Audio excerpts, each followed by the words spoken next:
Hello, welcome to the debate on Sky News. I'm Martin Stanford. Season's greetings, happy holidays to you. Here's our take on developments over the last 12 months from America, the UK and around the world. Now, as usual, the Democrat commentator Jeffrey Robinson is in New York and the Conservative commentator Armstrong Williams is in Washington. And this week, we're joined from California by the veteran journalist, analyst and broadcaster and 5-time Emmy Award winner, Jeff Greenfield. Good to see you, Jeff. As we look back over the last 12 months, what's the foremost issue you think we've dealt with? From the perspective of an American who's interested in politics, it's the revelation of just how alienated, just how angry a significant portion of the American electorate is.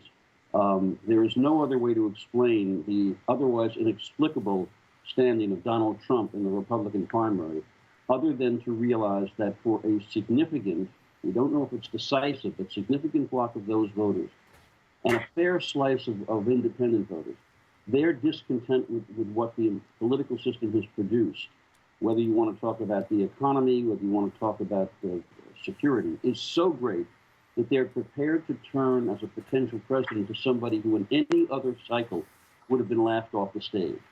And I think if we simply look at Donald Trump and recoil, which many people do, we're missing the point. And the key point is that those who were supposed to have been in charge of the system, the so-called experts, have delivered an economy and have delivered a world that to many people seems so dissatisfactory, so unsatisfactory, that they're prepared to say, if that's what the experts are giving us, bring on the amateurs. OK, Jeff, but that's this year. I'm just wondering, before I bring the other two in, is that the disaffection of this year when it doesn't kind of matter, and that next year, when actual people are casting ballots in boxes or through electronic machines, they will take a different view? That is a very good question, and it is what our one-time Defense Secretary Donald Rumsfeld would have called the known unknowns. It is true that in past cycles, the flavor of the month, the year before the process starts, fade. My question, my suspicion is that we may be in a different environment this time. And it's a combination of a lot of things. The economic recovery has been slow. We seem to be in a more vulnerable position with respect to potential enemies. And I think the other thing is that we've had a political process in the states where those who are opposed to Obama have been so adamant, have defined him not just as a failed president, but as an unpatriotic president, somebody who doesn't want to defend America. That's an exact quote from Senator Cruz. That it set the groundwork for a discontent that may well spill over into votes. The first caucus and primary states are in February, and you're absolutely right, Martin. We need to wait to see what people actually do when they vote. All I'm saying is the template that's been set seems very different to me from what I can remember, even in the days of when the country was pulled apart by Vietnam and generational and racial protest. It's a very, very alienated segment of the electorate that I, for one, have not seen at this level in all the time I've been covering politics. Which seems the right time to bring in Armstrong. And Armstrong, as we've been chatting these weekly discussions of ours, let's just repeat, in case people are tuning in first time, you're an associate of Ben Carson, but that theme of a disaffected electorate, impatient for something fresh, is something you've told us about many times. Well, yes. The American people, a sleeping giant, has awakened. And the American people continue to invest their money, their time, their resources, but more importantly, their belief in elected officials, Democrats, Republicans, and they make these promises of what they're going to deliver and how their lives are going to improve and how the country is going to be better for their children and what they're going to leave behind for their children. And I think this country has reached a tipping point where the American people have decided, and we saw it early on even in Mrs. Clinton's challenger, Bernie Sanders, where at one point he was leading in some key places where it should not have been. And it's just a disgruntled electorate. And while they're going through this catharsis and while they're going through this psychological introspection within themselves. They're just trying to figure out what the answers are. And the immediate conclusions that they've reached is that establishment candidates, people with experience, no longer can be trusted. They tell them whatever they want to hear. They give them their trust. And yet when they are in the seats of power, not only do they become what they voted against, they also align themselves with all kinds of deals where they go from being worth $50,000 to $60,000 to becoming millionaires. And I think what the American people is working out their own catharsis about the fact that they don't like outsiders. And I think Donald Trump, whether he's talking about Muslims, he's tapping into an angst of also of fear. And even the things that Dr. Carson says, that he would not support a Muslim for president, who did not embrace the values of our constitutions. I think that theme continues with what Trump has been saying. It just shows the angst that the American people have lost faith in the elected officials. They have lost faith in the legislative branch of our country. And but until Jeff, some voice comes along, and I'm not going to say it's too late for Bush or somebody, but someone has to come along to sort of not exploit those fears, but show them that there's still worthwhile leadership in this country. And Jeffrey, you believe the opposite of that, don't you? That the professional politician does matter, that experience will count in the end. Yeah, of course. We're not going to hire Ben Carson to do anything because he is completely ineffective and the wrong person to be in politics. He even said at one point, we have a misbelief that only politicians should be in politics. We have a strong belief that Ben Carson should not be in politics. He's a political fraud. But I want to go back to something Jeff Greenfield said, which is very right, about this cycle of hatred. And I would say that I think there are direct origins of this in the seeds the GOP, the Republican Party, has been sowing for at least the last 7 or 8 years, but even before that into the George Bush administration following 9/11. They have, with the Tea Party, conveniently ignored the parts of the Constitution they want to ignore. They have declared a war on women. They've declared a war on young, old, and minority voters by trying to restrict voting. They have basically given up to the Republican Party, given it up to the billionaires, the Koch brothers and Shelley Adelson and people like that, who are intent on paying the phony Republicans, and they are a bunch of phonies, into destroying the middle classes. And that's where this discontent comes from. It's the GOP who has sown these seeds. Be careful what you wish for. Jeff Greenfield, just a final word on politics, then I do want to move on to some other topics. But how do you see this election cycle playing out over the next 12 months? If I knew how to do predictions, I'd come over to Ladbrokes and put all my life savings on what I knew, and then I would retire and you couldn't never book me again. Because as Yogi Berra said, predictions are dangerous, especially about the future. But what I do think is that we should not base what we think is going to happen in the next 12 months based on what the past has taught us. For instance, the anger is not confined to Tea Party people who don't like minorities and who don't like cultural change. I'll give you one example. In the last 2 elections, Barack Obama did very, very well among younger voters. The indications now, after 7 years of Barack Obama, when the economy for young people is not so great, is that if the Democrats are counting on the so-called ascendant class of young people, college-educated people, to deliver the election to presumably Hillary Clinton, they may be making a mistake. And a lot of this depends on whether the Republican nominee, whoever she or he is, can move to a more modulated version of this anger. Because one of the things that's important to remember is the economic conditions under which the average working American is worse off now than at the start of the millennium covers 8 years of George W. Bush and 7 years of Barack Obama. And I don't think it's a partisan point to just say, well, that's why the Democrats are going to win. Well, it is the holidays, so probably enough politics for one day. But Armstrong and Jeffrey, I asked them to pitch in some ideas of what were the talking points of the year. Armstrong, you came up with an interesting point. These things, cell phones, I'm holding up mine right now, and the ability to take video has really played into the public's consciousness this year, you believe? Oh, yeah, especially, while we talk about presidential politics and we talk about terrorism, what these cell phones have been able to do in terms of putting law enforcement on the spot. And while they are few, you can look at what happened with Walter Scott in Charleston, South Carolina, where he was absolutely murdered. You can look at Ferguson. You can look at Baltimore, and that trial is ongoing now. There was a hung jury recently. But when you look at Chicago and the repeated abuses of law enforcement and the fact that Raul Emanuel, there is no doubt that people believe that he knew what was on that video, but he was more concerned about being reelected than being principled. And that's why there's an outrage. And many within his own party would like to see him go because they see him as dishonest. And when you see what law enforcement are capable of doing in Chicago, it's as if you're looking at the mob, and it seems to be that their main target are black people and minorities, as if to say they have no value, and we can trample over their rights, and as long as you don't see the camera and we don't show it to you, we can get away with it.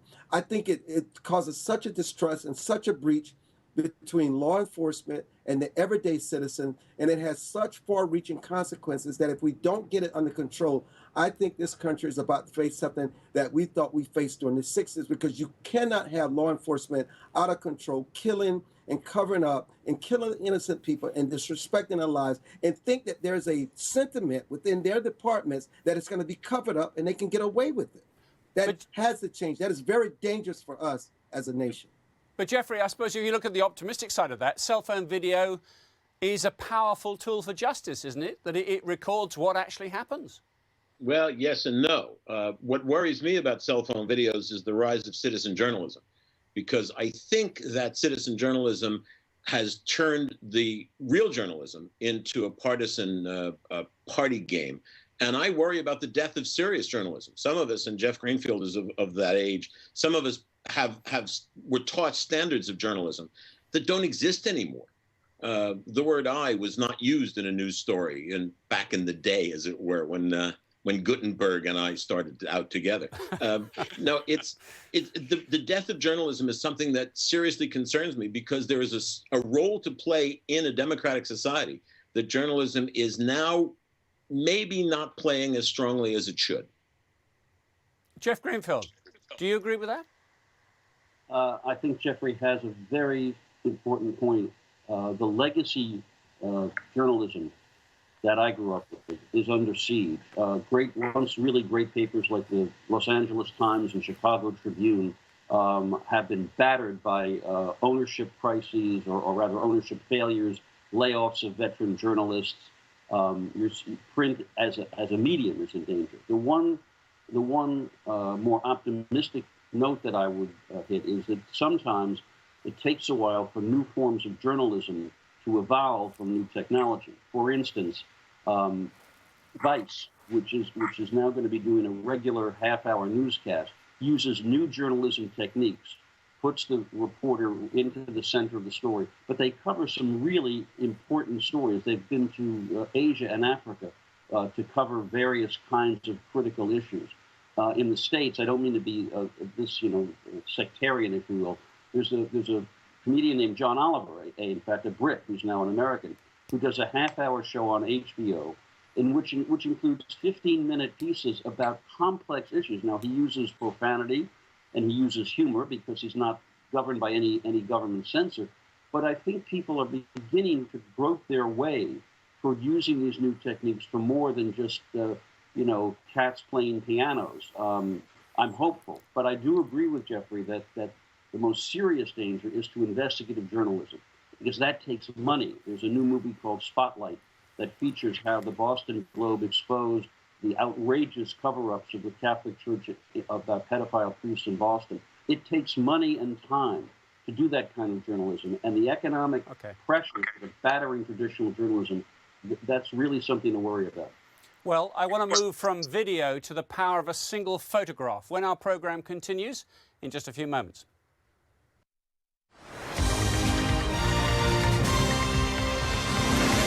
Welcome back to the debate. Our special guest this week is the veteran journalist, analyst and broadcaster and 5-time Emmy Award winner, Jeff Greenfield. And he's joining Jeffrey and Armstrong as we look at the themes of 2015.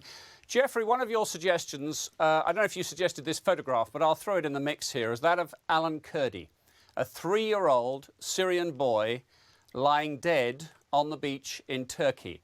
And that brought home the migration story to all of us, didn't it? Yeah. Yes, it did.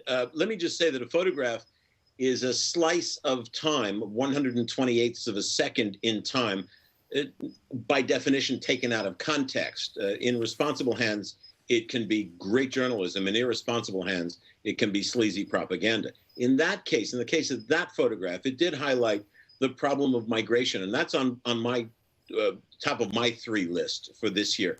There are at any given time, not just the Syrian refugees and people who are trying to escape war-torn areas, but there are at any given time more than 1 million people who are being trafficked by criminal gangs moving around the world.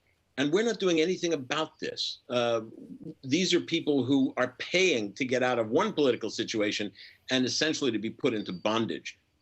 We need to look at this. There are too many people who are simply homeless. And that's going to disrupt a lot of political systems. So you don't have to look much further than Syria or Somalia.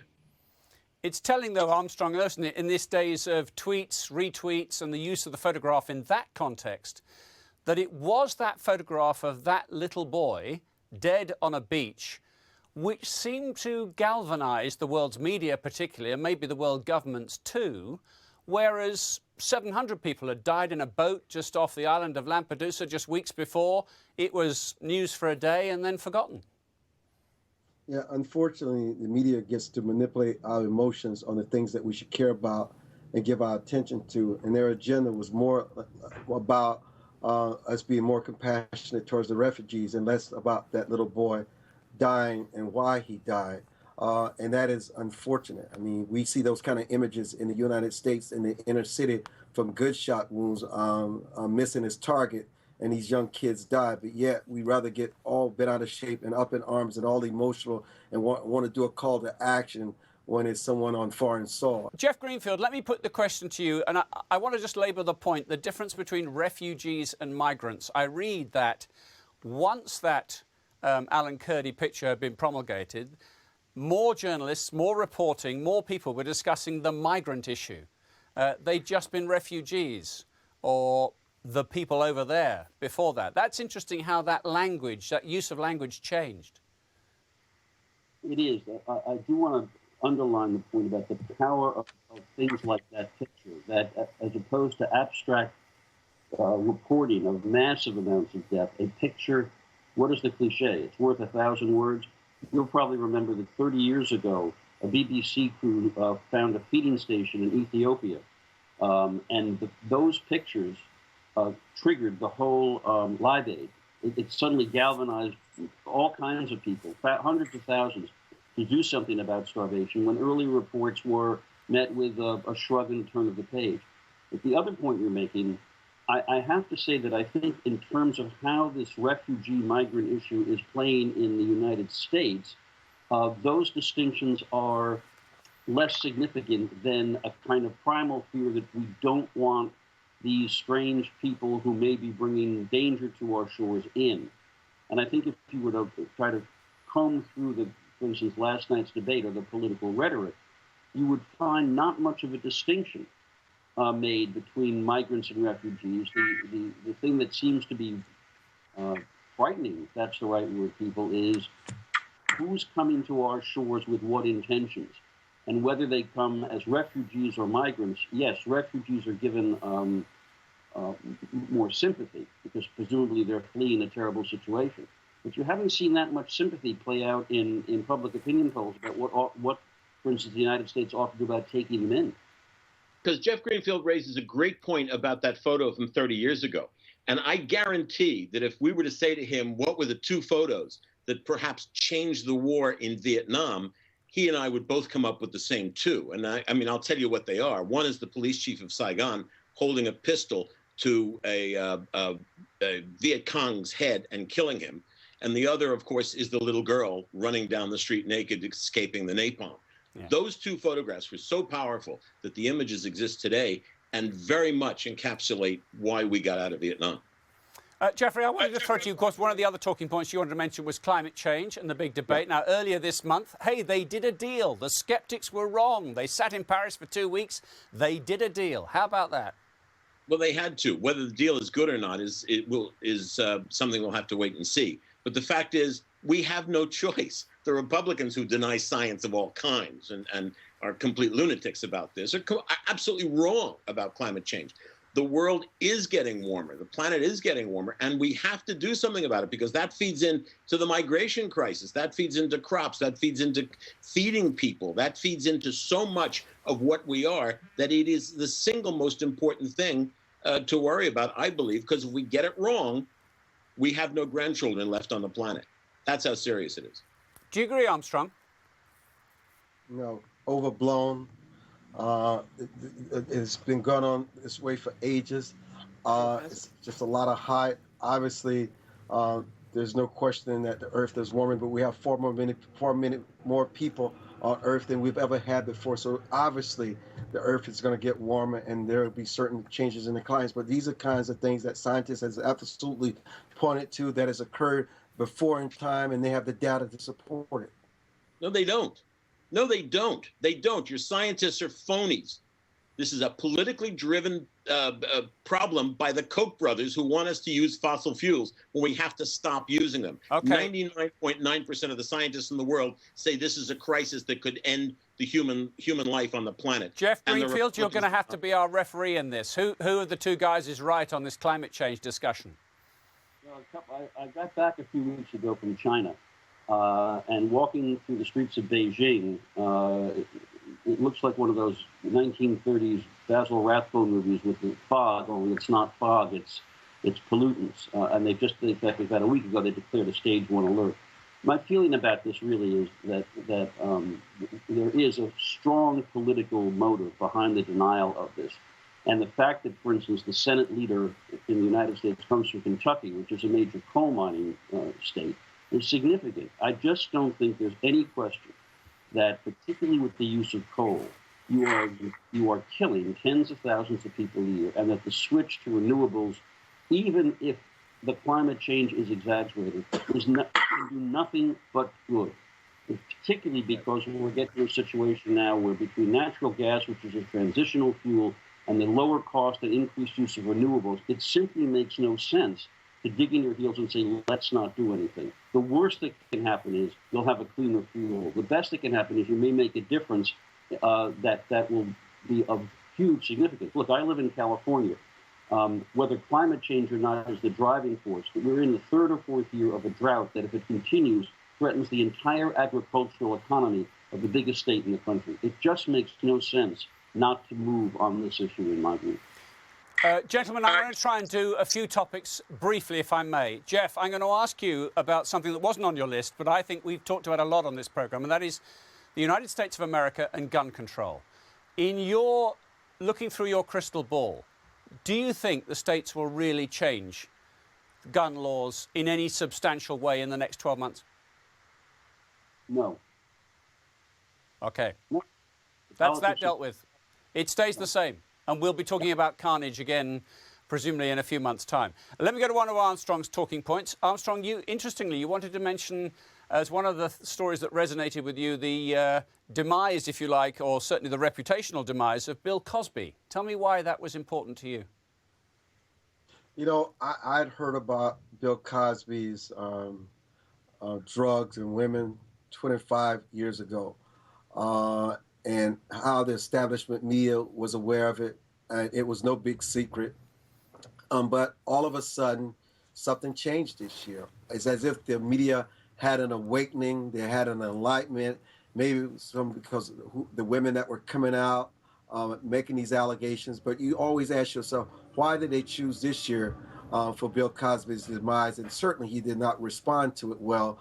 And there's no question in my mind that those women are telling the truth, and that there was something that's very wrong, and at the very least he should apologize because of the harm that is done. But it's interesting to me the kind of power and the sway that the media hold with this barrel of ink, which it will never run out, and the broadcast space that it has.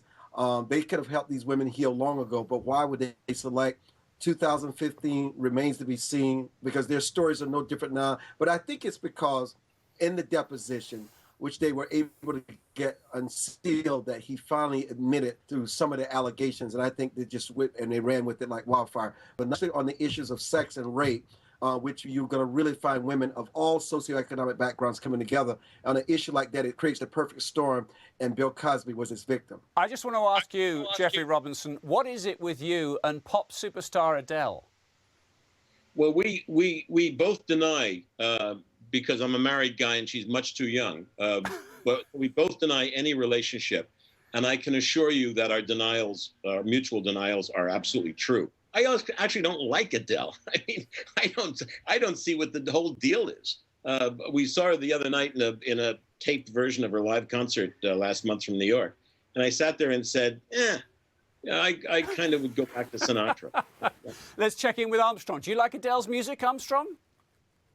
Very much so. There's a soothing, there's an honesty, there's a rhythm about her music. In fact, if I turn in my right, I have all her music.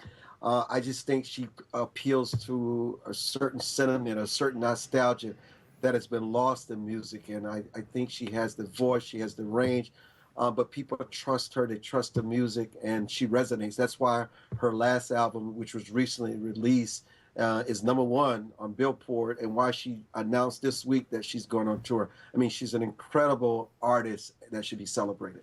And that's an encouraging thought, Jeff Greenfield, as we wind up a show with some very miserable news during 2015. They're still writing some more notes and singing some new songs, and we're enjoying them. Yeah, I have to confess that my wife loves Adele. I tend to turn back to Van Morrison, the band, and the Grateful Dead, but that's just dinosaur speaking. Jeff Greenfield, thank you for being our special guest. And to Jeffrey and to Armstrong, we wish you all what you would wish yourselves for 2016, and thanks for being part of this programme. That is it for this end-of-year edition of The Debate. Do continue watching Sky News on Apple TV, on Roku and on Catch Up, and of course at skynews.com.